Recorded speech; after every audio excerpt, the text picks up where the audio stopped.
El siguiente contenido incluye descripciones gráficas de violencia, lenguaje explícito y hechos reales que pueden resultar perturbadores. Se recomienda discreción.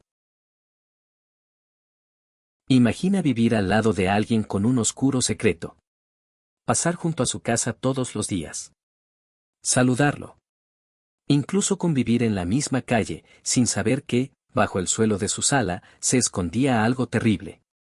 En la colonia Desarrollo Urbano, en Chihuahua, durante más de 6 años, Andrés Ulises Castillo Villarreal vivió como cualquier otro. Hasta que un triciclo infantil partido en dos reveló una historia que estremeció a toda la ciudad. Este no es solo un caso criminal.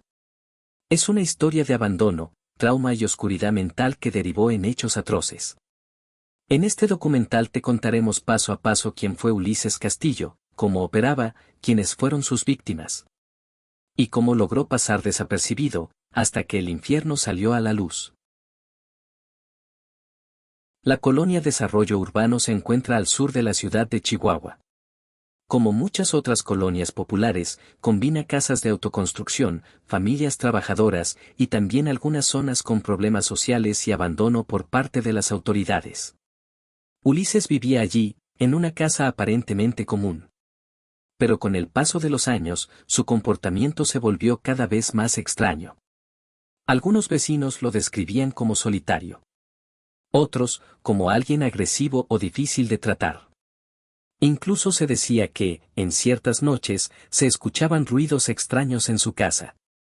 Pero en un barrio donde el caos cotidiano y la indiferencia son parte del paisaje, pocos hacían preguntas. Andrés Ulises Castillo Villarreal nació en 1980, en Chihuahua. Desde muy pequeño, su vida estuvo marcada por el abandono, los abusos y la violencia. Nunca tuvo una infancia estable. Nunca tuvo a alguien que lo protegiera. Esos traumas no sanaron. Se transformaron. Ya como adulto, Ulises vivía solo y pasaba la mayor parte del tiempo en su casa. Tenía rutinas fijas, evitaba hablar demasiado y mantenía un perfil bajo. Para la mayoría, era simplemente un tipo extraño, encerrado en sí mismo. Pero detrás de esa fachada, se escondía una mente rota, obsesionada con el control y marcada por una oscuridad profunda. Una oscuridad que lo empujaría a cometer actos irreparables. Esta es solo la primera parte de una historia tan perturbadora como real. Una historia que no comienza con un crimen, sino con una infancia marcada por el abandono. En la siguiente parte, conocerás cómo Ulises comenzó a convertir su historia personal en una secuencia de crímenes sistemáticos. Entre finales de 2015 y los primeros días de 2016, 3 jóvenes fueron asesinados en circunstancias espeluznantes. No fue un crimen común. Fue un ritual. Una secuencia de horror que solo alguien metódico y profundamente perturbado podría ejecutar.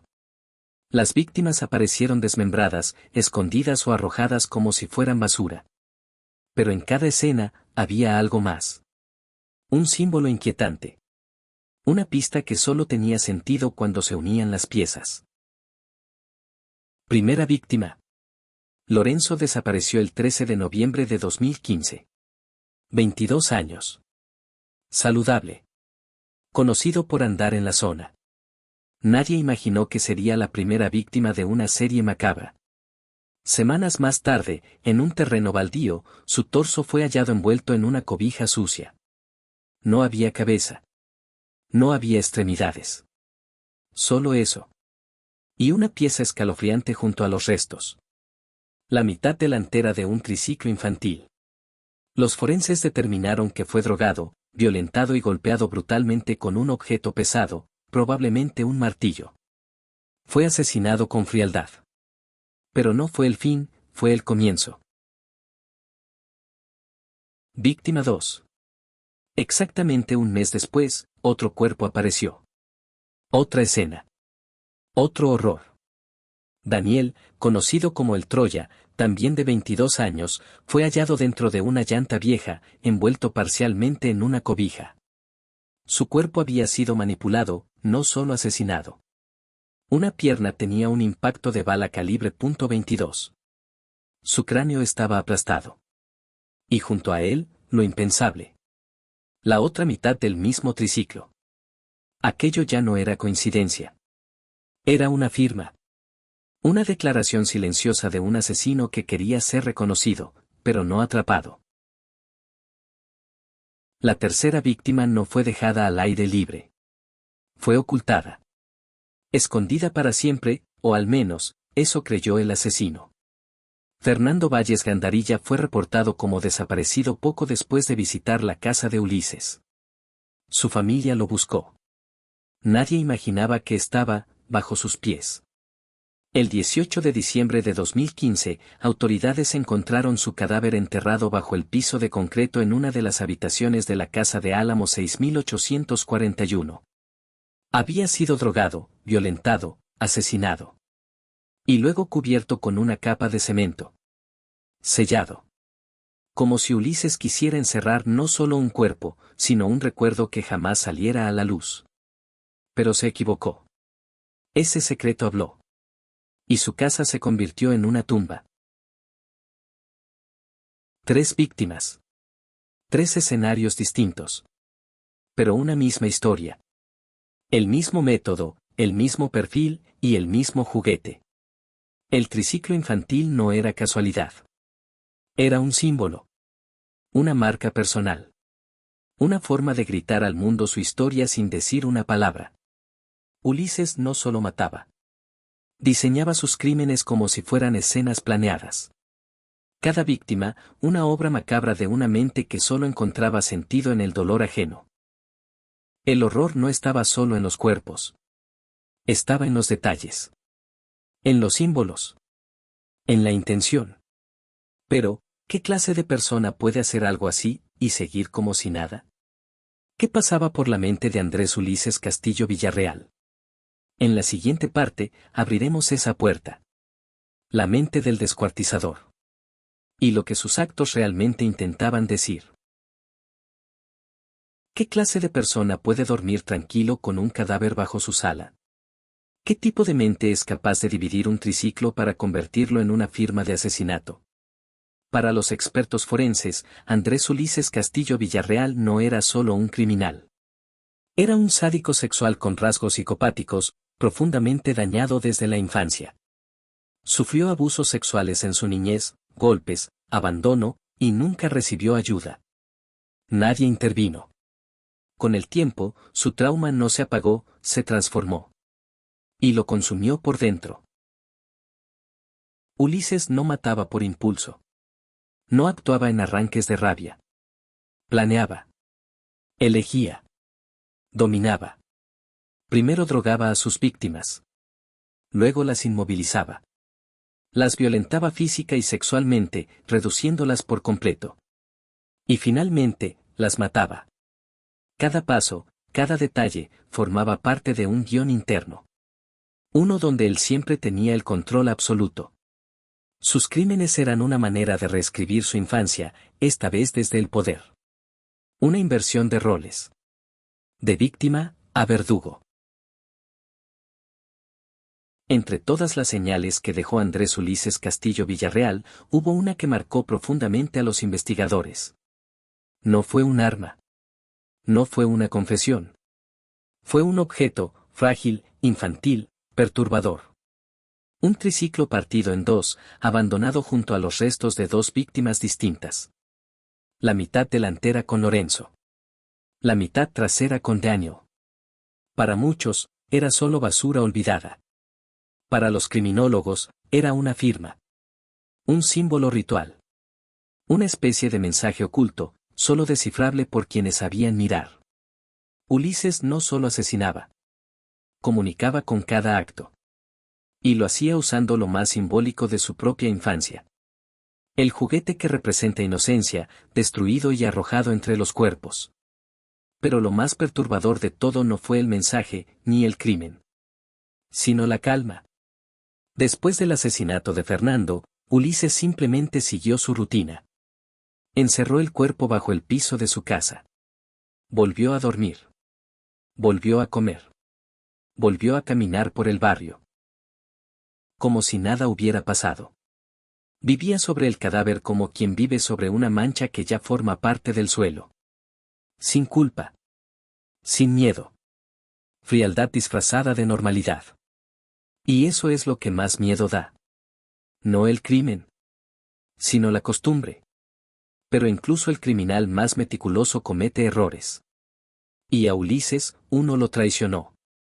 En la próxima parte, descubriremos cómo fue capturado. Lo que confesó. Y lo que ocultó. Porque no todo lo dijo. Y no todo ha sido descubierto. Durante años, Andrés Ulises Castillo Villarreal cometió sus crímenes sin dejar huellas visibles. Nadie lo denunció. Nadie lo siguió. Nadie sospechó. Pero el silencio no es eterno. Y en enero de 2016, la verdad empezó a salir, por accidente.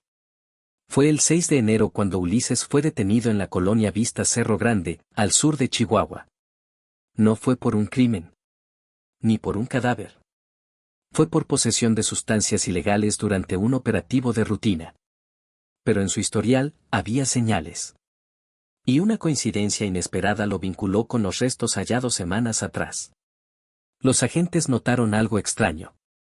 Y entonces, Ulises habló. En su confesión, relató los crímenes con una frialdad que heló a los investigadores. Detalló cómo drogó a las víctimas, cómo las violentó, cómo usó la misma cegueta para desmembrarlas. Y cómo dividió un juguete para dejarlo junto a los restos, como si fuera una firma personal. También confesó dónde había enterrado el cuerpo de Fernando. Llevó a los agentes a su casa. Y les señaló el lugar exacto. Bajo el piso de concreto. Los peritos rompieron el suelo. Y allí estaba. Tal como lo dijo. Sellado bajo cemento. Como un secreto que Ulises nunca planeó esconder para siempre. En ese momento, la historia tomó forma. Las víctimas coincidían en perfil. Las fechas, en proximidad. El método, en brutalidad. Y el símbolo, en un mensaje oculto. Ulises fue procesado por los 3 crímenes que confesó. Pero las autoridades sospechaban que no eran los únicos. Según su modus operandi, había matado antes. Mucho antes. Las autoridades vincularon su patrón con al menos 12 asesinatos ocurridos entre 2009 y 2015. Pero sin cuerpos, sin pruebas y sin más confesiones. No se pudo comprobar. Ulises nunca volvió a hablar. Y lo poco que se supo, fue lo que él permitió que saliera. La historia de Andrés Ulises Castillo Villarreal no es solo la de un asesino. Es una historia que nació en el abandono, creció en el silencio. Y terminó en el horror.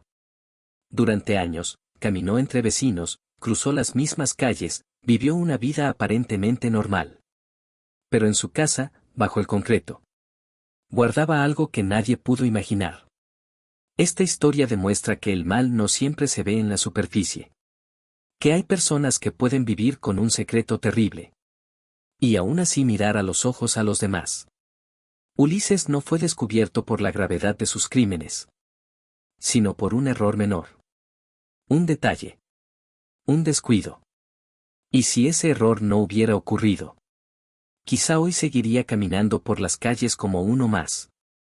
Este caso sacudió a Chihuahua no solo por lo que hizo, sino por todo lo que logró ocultar. Y nos deja una pregunta que incomoda. ¿Cuántos como él siguen ahí afuera, viviendo al lado, sin que nadie lo note? Gracias por ver este documental. Si quieres más casos reales, historias inquietantes y análisis detallados, suscríbete a Panda Nocturno, activa la campana y comparte este video si crees que alguien necesita conocer esta historia. Nos vemos en el próximo caso.